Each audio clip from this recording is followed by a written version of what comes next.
Welcome to my entrepreneurial journey, part three. This is where I bring you more up to date and then eventually get to where I am currently. So, taking you back to part one and part two, I didn't quite give all the details. It's more of just an overview. So, there are many stories and obstacles and challenges within everything that I described in one and two, but I can touch on that in the future. So one and two is more of an overview right now.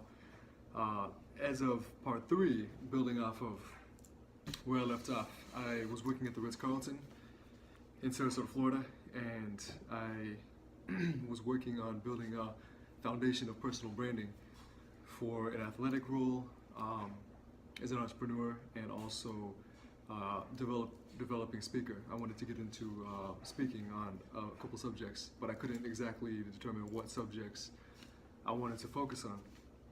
So it was all up in the air. I was just trying to get that foundation somewhat built and then refine it, and find more direction. So I was working at the Ritz-Carlton behind the bar as a bar back. I wanted to take a step back out of serving and learn bartending. And I thought, what a better place than at the Ritz-Carlton. So it was a great experience. I got to meet a lot of people. I got to work with amazing people as well, and learn the art of craft cocktails from the Ritz-Carlton. So they had some delicious craft cocktail recipes. I got to make the batches for. It really was a good experience. And they also put you through an extensive training program when you start. So that was nice as well. I learned a lot. But I actually ended up meeting my current girlfriend at the Ritz-Carlton. She was a travel nurse, so she would come in with her family occasionally. Her family had a house in Sarasota. And when she was in town from Orlando, she would hang out with her family, and occasionally they would come to the bar. And so we met there. That's another story.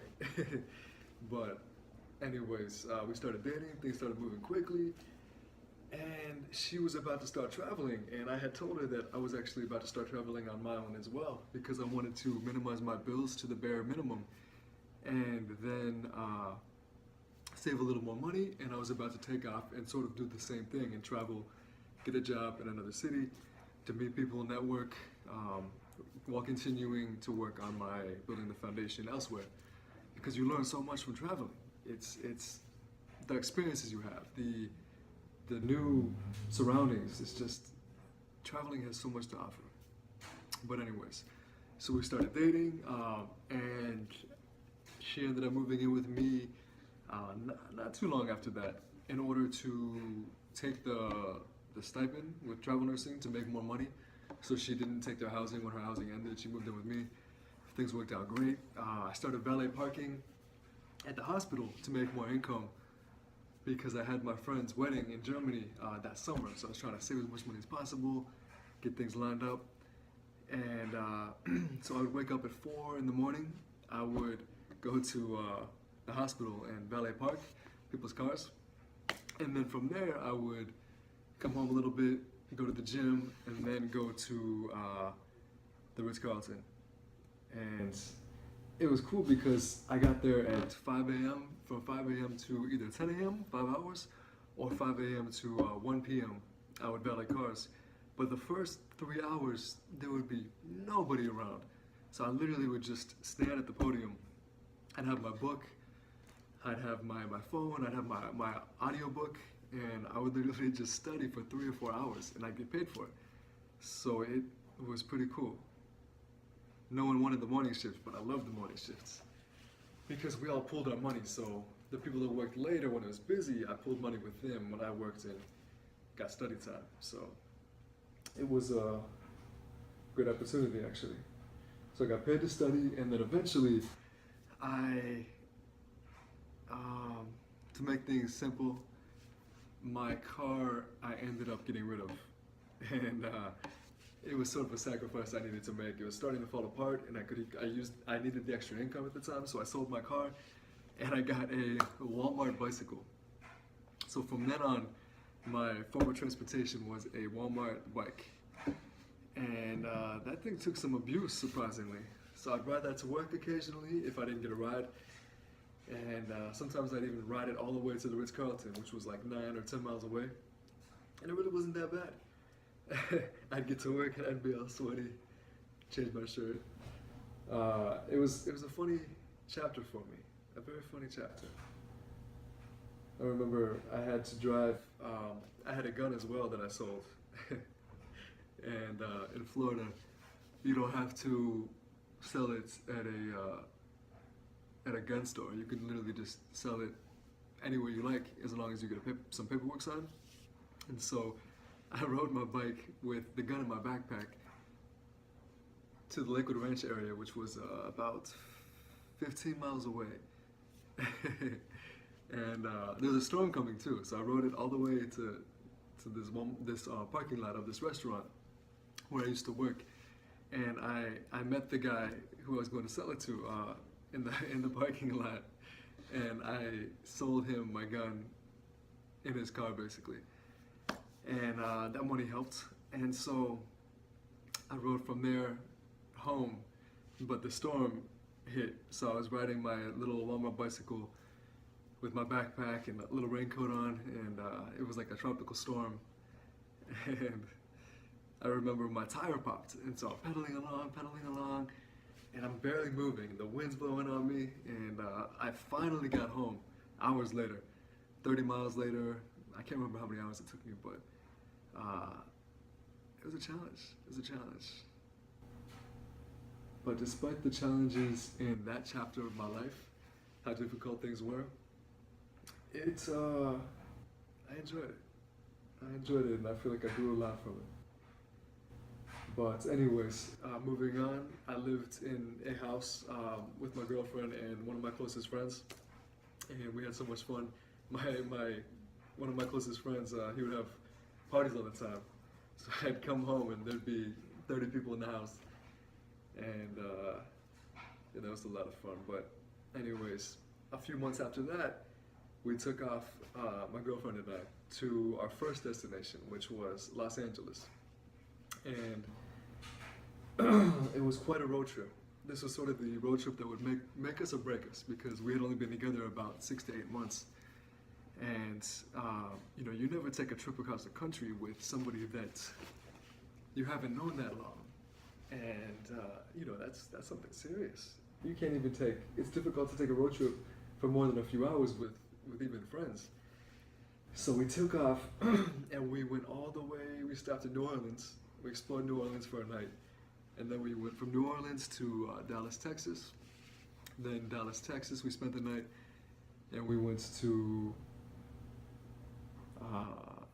the Colorado Sand Dunes National Park, and we stayed in a hotel around there, and that place was awesome. The sand dunes were like majestic. It looked like the Sahara Desert. These golden sand dunes, very high, maybe 200 feet high. It took a while to get to the tallest peak, and that was just beautiful.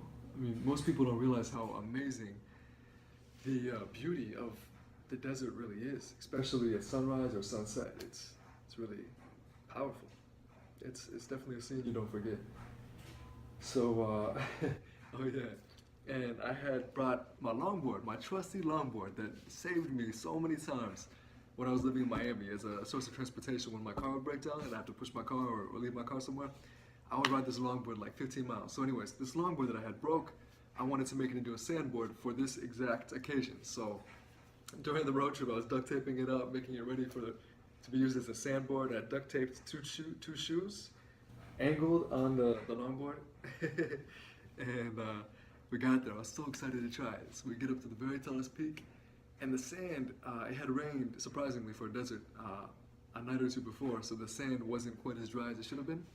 So I jumped, and when I hit the sand, instead of sliding, it just planted. And I just like face planted and slid like 5 feet. So it didn't work out as planned, but next time I go to a desert, I'm going to have a real sandboard, and it's gonna work. But we had a good time. We left there, and then we drove straight to Los Angeles that day.